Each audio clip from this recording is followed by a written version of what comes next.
Good evening and Happy New Year. Today is New Year's Eve.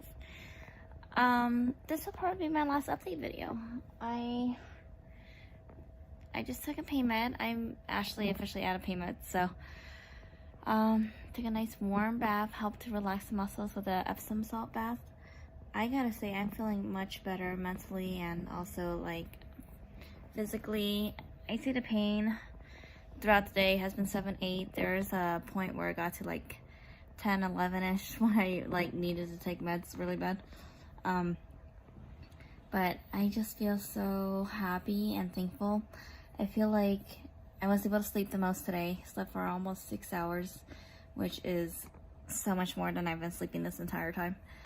I'm actually able to sleep on my bed regularly. The pain in my shoulders, arms, forearms, wrists, hands are still pretty bad. I've been dropping things non-stop today because of lack of grip strength. But I had a really good therapy session, so I think that really helped with my outlook on everything. I'm just so thankful that my body's able to continue to heal by itself by me drinking enough water and everything. So I'm just finishing up my 3rd liter of water today. So I'm feeling very thankful today. I'm still not back to 100%, but the fact that I was able to put a load of laundry in the washer makes me so happy and thankful, because I was not able to even pick up my water to drink, the past few days. So I feel pretty good. I have the pain is more dissipated today. My boyfriend and I took a walk around the neighborhood yesterday just to kind of help. I felt like I needed to use the restroom, but I couldn't go. Although I did go multiple times, but he wanted me just to he just said it's good to just walk. So it was a nice walk, but now I have soreness in my legs. I must have slept a little bit bad when I napped on the couch today, because I have a pretty bad pain on my shoulders and back, which I don't miss because that's one of the worst pains. But overall, I'm feeling pretty good. Earlier today when I ate, I had like a type of coldness within my bones. I was so cold that I felt like I couldn't warm up, and it's like my bones were frozen almost, it felt like. And I have a heater that's 85 degrees, that's 2 feet away from me, try to keep me warm. But I mean, eventually the coldness went away. I was able to eat some, but yeah, so that was the only kind of weird thing that's been happening today. But I think I just feel good in general. I feel like I'll be able to, every day I'm getting stronger. Every day I'm becoming back to where I was baseline. And although I still feel a lot of pain, I feel like I can finally see the light at the end of the tunnel. So I'm feeling pretty good about that. And I think, I was watching this video, the videos I've recorded, and I'm trying to edit them, which is extremely painful, by the way. So I hope you, appreciate the effort I put into this. But one thing I didn't mention, I mentioned that I was in there for working out and not feeling my body, but the workout I did was, I worked out Wednesday night and I went on a treadmill for 30 minutes, did an iFit workout, and then I did 3 sets of 15 yoga ball sit-ups, 3 sets of 15 squat, where you toss a yoga ball against the wall in the squat, and then 3 sets of 15 bicep curls, just 8 pounds. So it was pretty light workout, I would say. Usually I haven't been doing anything but the treadmill, and I haven't worked out in probably over 2 weeks or so. And then before then, I probably worked out maybe only once a week, maybe once every 2 weeks. So I worked out on Wednesday night at midnight. Then I woke up the next day around 10-ish, and then I worked out again. I did a fasted workout, and the next iFit workout was a climb. It was a climbing day. It was pretty tiring for me. I drank 2 whole water bottles during it, which is twice as much as I normally drink. And then I didn't eat, I think, until 4 p.m. until my boyfriend woke up and we got food together. So when I used to work out before in the past, I used to refuel my body immediately by having a protein shake. But I didn't do that this time, so I pretty much fasted, worked out, and then didn't refuel my body and didn't drink enough water. And that was a few hours after my Wednesday night workout. Then on Friday, I worked out again in the morning, did a fasted workout. And similar story where I just did 30 minutes on treadmill. It was like running, some climbing, and a little bit of running at an incline, which I'm not used to doing. I was pretty sore, and then before I did that, I did very light ab work where I did some oblique crunches and just very basic decline ab workout. And I didn't feel like it was very long, so probably the first day I worked out was like maybe an hour, 15 minutes. The second day was 30 minutes, and then the third day maybe an hour, 30 minutes max. So those are the only 3 workouts I did. So on Friday, same situation where I didn't refuel my body. I took a bath, I waited for my boyfriend to wake up, and then we got food. And I feel like I probably didn't eat enough, I probably didn't drink enough. And then the next few days, I was extremely sore. On Christmas, I was in a lot of pain. I thought a lot of it was just like, I knew my body was sore, but I kept on working out. And then I just thought, like, I was able to do this before, so why would I not be able to do it now? You know, like, I wanted to get back into working out and everything. So yeah, then the night of the 25th, well, during the 25th, my boyfriend's aunt asked me to move some chairs, and I realized it was very hard for me to move these chairs. I mean, they're just wooden chairs, but it took pretty much my entire body strength to do it, which normally wouldn't be the case. And also, we were at their house for Christmas, and it was a lot of dogs there, and I'm highly allergic to dogs, so I was on a lot of Benadryl. So I had trouble breathing, and I was like having a lot of allergic reaction. And the rest of the day, I wanted to go deliver presents to my mom and my sister, but I just had no energy, and I was just like super tired. I just like laid on the couch, and then the pain was getting worse in my shoulders and my back. I found it hard to keep my head up, even just to like sit and watch TV. I was in a lot of pain. So then that night when I lay down to sleep, I was like writhing in pain. The pain was unbearable. I was tossing and turning. I couldn't find any comfortable position. That my shoulders and my back were in like intense excruciating pain. And then all I could think was, okay, maybe I'll see a doctor tomorrow. I just need to get through tonight. I just need to get some sleep. I'll feel better after my body's rested. And I thought that the whole time. I think I went to bed at 10 in the morning, and I did not fall asleep until literally 10:30 in the morning. So the whole night I was just like tossing and turning and just agony and pain. I mean, it was so bad that I was like groaning in pain, and it was so bad my boyfriend had to like literally leave the bedroom and sleep on the couch because I was just in so much pain. I couldn't even like lay for maybe 5-10 seconds without like groaning and being like, oh, you know, it was just, the pain was unbearable. And I just kept on thinking, if I can just sleep, then I will feel better. But I didn't get any sleep. And then at 10, I fell asleep just from, I think, just pure exhaustion for an hour and a half. And then I woke up, and the pain was even worse, and I couldn't believe that the pain was even worse after I woke up. So then at this point, it's around 1 p.m. I called the 24-hour advice nurse that I have through my work. I told her my symptoms, that I had extreme soreness and that I was having difficulty breathing from the pain. And my boyfriend tested my heart rate, and it was a regular, had like a thready kind of beat to it. I felt my heart wasn't working properly. The pain was just unbearable. Like, I could not even fully talk regularly at the time. So she said, because I have difficulty breathing, it could be a problem with my heart, and to go to the ER immediately. And I didn't mention this in my previous videos, but I've never been to the ER. I'm actually quite scared of going to the ER just because it's just so expensive.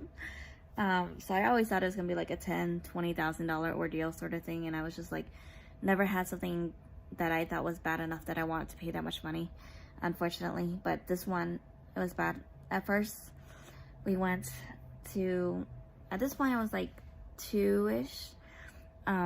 So my boyfriend needed to get gas because he didn't have any gas in his car, and then I needed to get some food because I didn't know how long it was gonna take wherever we went, if we went to the UMC Quick Care or if we went to the ER. So we grabbed just some Costco pizza, and even just holding up the plate and like trying to slide a pizza into my mouth was so hard. I was definitely 10 out of 10 pain this entire time. So just running these errands, I mean, I couldn't even get out the car. I was just sitting there while he was getting the food at Costco. So then at first we went to the UMC Quick Care, and their line was so long, and then my boyfriend was like, you know, even if we wait here, they're probably gonna send you to the ER because they can't really help you here.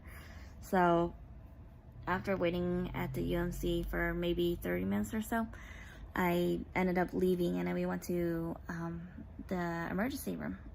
So I can finally tell you the story of the emergency room. We went there at 4 p.m.-ish. I went to check in, and then my boyfriend had to drop me off because there's no parking nearby, and then I went in by myself. And then at first they just kind of ask you, I think, what your initial symptoms are, and then they don't even ask for your name or ID, anything, and then they just gave me a screen sticker, like you've been screened. And then they called me up maybe 30 or so minutes after I sat down in the waiting check-in area, and then she asked me what my primary concern was. She asked me for my ID. So I told her my primary concern was the extreme soreness and pain. My boyfriend, of course, was trying to interject and be like, her heart rate's not steady, blah, blah, blah, and all this stuff. But she's like, no, I only have like literally like 15 characters. Like, I can't write all that. Like, I need just one concern. So that was interesting. I've never went to the ER, so it was kind of interesting when you go for so many things and you go and name one thing. It was kind of hard to pinpoint it, but yeah, so it was the extreme pain. Told her my pain was at a 10. Then after around 15, maybe 30 minutes or so, I think he was a nurse practitioner or something. He called me up and he kind of asked me for my symptoms when I started feeling them, and then took my vitals, and then I think that was it. And then we had to wait to get called back for like labs and everything. So then I sat down. At this point, it's been over an hour or so of us just waiting, and me being in excruciating pain. Like, I had no idea that you had to wait that long to get help at the ER. I thought the ER is like, you go there if you're in pain so you can get help and then get better. But no, we were just waiting, and I was in so much pain. I couldn't believe how much pain I was in. I could barely breathe. So they took me to do a chest x-ray. They did some blood work, and then they put 2 IVs. Wait, sorry. So they did the blood work. They did the chest x-rays, and then they said it would be like an hour for the blood work to come back with some results, and that they do everything in-house. So then at this point it was already like 6:30-ish, so then they said like an hour for the results. So then I went back to the waiting room, and at this point I'm so exhausted from lack of sleep, and then I was starting to get hungry. My boyfriend had to leave a few times to get himself food because he hasn't eaten much, and then so at this point it's like 8 p.m. ish, where we were kind of in and out of sleep, and I was like, oh shoot, did they call me? And I fell asleep because I didn't get my diagnosis yet, and I'm like, they should have got their lab work done like over 40 minutes ago. So I asked the nurse practitioner, and the second I asked, like, they called my name, and then I went to the registration. So I guess this is the point where they get all your insurance information, and like you have to sign all these waivers. And that's when the doctor finally gave me my diagnosis and kind of said, like, you have rhabdomyolysis. Rhabdo. I don't think I'm ever going to be able to say this word, by the way. So, and then she said it's your CK levels are extremely high. You have pretty high threat for kidney failure. I want to admit you for the night. You might just be here for just one day, and then once they kind of help your levels go down, we just want to pretty much put a bunch of IV fluids in you and help flush out the CK levels. And then at first I was so scared because I did not even think I was gonna get admitted. I thought maybe they give me some like, oh, you're just sore from working out, and they give me some pain meds or something, and I just leave. But yeah. Oh, I also should mention, after I took my blood work, they gave me some Tylenol and then some muscle relaxer, which is what helped me finally be able to get some rest in the waiting room. So yeah, so I got a diagnosis. I talked to my boyfriend, and at first he was kind of like laughing in disbelief because he couldn't believe that it was from my workout that I was in so much pain. Because I told him, I was like, this isn't just pain from working out. I mean, I've had pain from working out. I had DOMS, delayed onset muscle soreness, and this isn't it. This is like something entirely different. And he was just telling me, like, sometimes when you have blowout days that your body just breaks down, and this is just how it is. I mean, you feel like you're dying for like several days to several weeks. And for him, he kind of knew what I was going through, but he didn't know how bad it was because he never knew the diagnosis of Rhabdo, because he was in the military, so they always stress drinking enough water and refueling your body and everything, so that, you know, they warn against like heat stroke and all these other things, which are commonly associated with Rhabdo as well. So they're probably like preventing it, but they didn't actually know what it was that they're preventing against. At first I was really trying to not be admitted, and I was like, can I just not get admitted? Can I just go home? Like, I was like, at this point, we've been there over 6 hours, and I am just pure exhausted. I'm in so much pain. I just want to go home, you know? But after talking with my boyfriend, he was like, no, you should get admitted. If they say that this is, I pretty much had to sign a, like, against medical, what's the word? AMA, like against medical advice, saying that I don't want to be admitted, and that I could have possible kidney failure, and the hospital is not liable. So that kind of scared me a lot. And then the registration lady was like, they don't admit every patient. If the doctor's recommending that you get admitted, I believe you should get admitted. And I was like, okay. So after some long deliberation with my boyfriend, he was like, no, you should get admitted. So I got admitted. My CK levels were, like I said, around 8,000. The target was like 20 through 155. So pretty much the CK level is like how much breakdown of muscles in your blood, essentially. So I kind of equate it to like the higher amount, the more pain you're in. And the pain was very severe at this point. So then I said, okay, I want to be admitted. And then this is when they told me, it's like, okay, great. We don't have any rooms and we don't have any beds. And I was like, okay. So like, I want to be admitted to the hospital, but I can't actually even get into the hospital. So then I go back and I sit and I wait. And then at this point, it's probably past 8 p.m. Then around midnight, they call me back, and then they give me 2 bags of IV fluids. And then that was like the first time I kind of felt some sort of response from my body that, okay, I feel the fluid moving through me. I felt some sort of relief, but the pain was still 10 out of 10.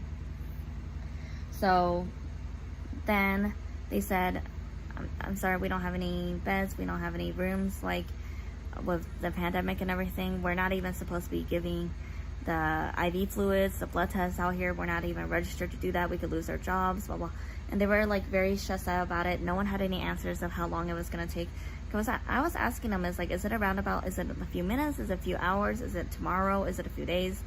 And then the nurse that gave me the IV was pretty much saying, like, I've seen people wait over 3 days for a room. And I'm like, oh my Lord, I cannot wait 3 days for a room. So then I was like kind of regretting saying I want to get admitted when there was no rooms or no beds available. So then I kind of sat back down with my boyfriend, and we're just waiting at this point to whenever a room or a bed gets available. And I was asking them how many people are waiting for a bed or a room, and they said over 70 people are in the same shoes as me, where they need to get admitted but they have no space in a hospital. So I sorry, this is gonna be a very long video. Thank you for bearing with me for this story. So pretty much around 3 in the morning, they finally called me and my boyfriend back there, and then they put me on a bed, and then they give me some more meds, and then the bed is just in the hallway, and I have them, they're taking my vitals, they're taking some blood. It's literally 3 in the morning, so we're just kind of chilling in the hallway, and I thought they were just gonna bring us to a room, but I guess no, we're getting treatment in the hallway. So put on my earplugs, my eye mask, and try to get some sleep with the pain meds. Around like 6 in the morning to like 8 in the morning, they started doing like their nurse roundup and everything, so it was super loud. It was like a freaking sound like a fish market, you know. It was so loud. But around 8 or 9 in the morning, they finally brought me to my room. A room had opened up.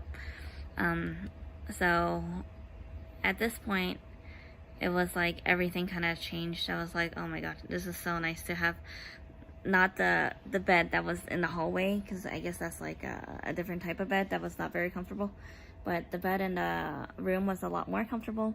Still pretty uncomfortable after a few days of being stuck in it, but yeah, you could adjust it and everything, and just having your own room where I could change into like regular pajamas and not have to sit in my clothes that I didn't think I was gonna be wearing all day. So yeah, so that was my first day story. So that morning I was supposed to get admitted, like I mentioned, but my CK levels, they were at 8,000, then they went to 7,000, then they rose to 9,000. So because my symptoms were getting worse, they kept me longer. So then the next day, another doctor tried to discharge me, but then the same thing happened where my levels went from 6,000 to 5,000 and then back to 6,000. So for whatever reason, they kept on fluctuating back upwards. Then the next day, they were around like 2,500. And then on the night prior to that, the nurse, he was a male nurse, and he decided to help me with my tightness and pain by stretching me out, which I guess is something that you're not supposed to do when you have rhabdo, because it pretty much your muscles are already completely destroyed. So stretching it out tears even more and damages your muscles even more. So I woke up with so much pain I couldn't even get out of bed, couldn't even press the nurse button, because I mean, it was just awful pain. It took me 15 minutes to like be able to sit up to actually like press the nurse button to ask for more like pain meds and like muscle relaxers. So that was really rough. But that morning when I woke up, even though I was in so much pain, they still decided to discharge me, because they just said there's not much the hospital can do for me at this point. All they can do is give me IV fluid and manage my pain, and that's pretty much it.